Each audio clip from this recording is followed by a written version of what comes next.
So, we're here with David Gebhart, President and CEO of Global Views, and David, there's certainly a lot of discussion about how sourcing models may change this year, and certainly by definition of the name of your company, you do a lot of global sourcing. So, are you anticipating changes in how you do business? You know, I'm not anticipating that much is going to change that quickly, and maybe I'm being naive, and maybe I'm being hopeful. But at the same time, I think that those kind of changes that are so far-reaching and so far impactful to such a huge industry, level heads will prevail, and I believe that we have alternatives. Let's put it that way. I think anyone in this industry that doesn't have alternatives is not in a good position. You can't put all your eggs in one basket. Now I know we source because we do call ourselves Global Views, and because we source globally, we do not have an overly dependent supply chain management to any one single country. Okay. So we've got the opportunity to move and change and grow the business in other places should times become more difficult in others. Would you expect certain countries to be more attractive this year? I'm thinking that things are going to stay pretty much the way they are. I really don't see us changing that much, but I think Vietnam as a source country is going to continue to strengthen and be a really good asset for this entire industry.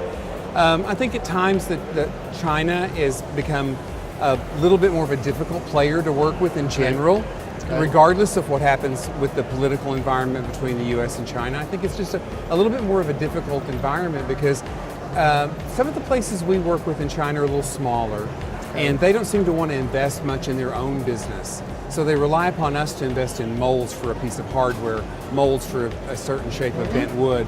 And honestly, I'm looking for companies in source countries that aren't quite so rigid with their requirements for our investment in their business. I'm looking for people who are willing to invest in their own businesses. And the Vietnamese and the Indians are much more attuned to investing in their own businesses than the Chinese are, from my point of view. And you're certainly not alone in that, I think. A lot of folks turning to Vietnam particularly, I think, and seeing great opportunities for India.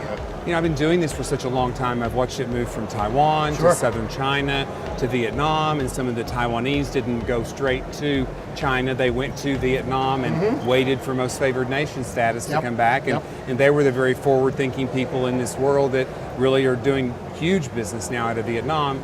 But I also know that it's going to have to move and evolve another place to another time, because there's no way a small country like Vietnam can take on some of the sheer volume and size of manufacturing that's done in southern China at this time.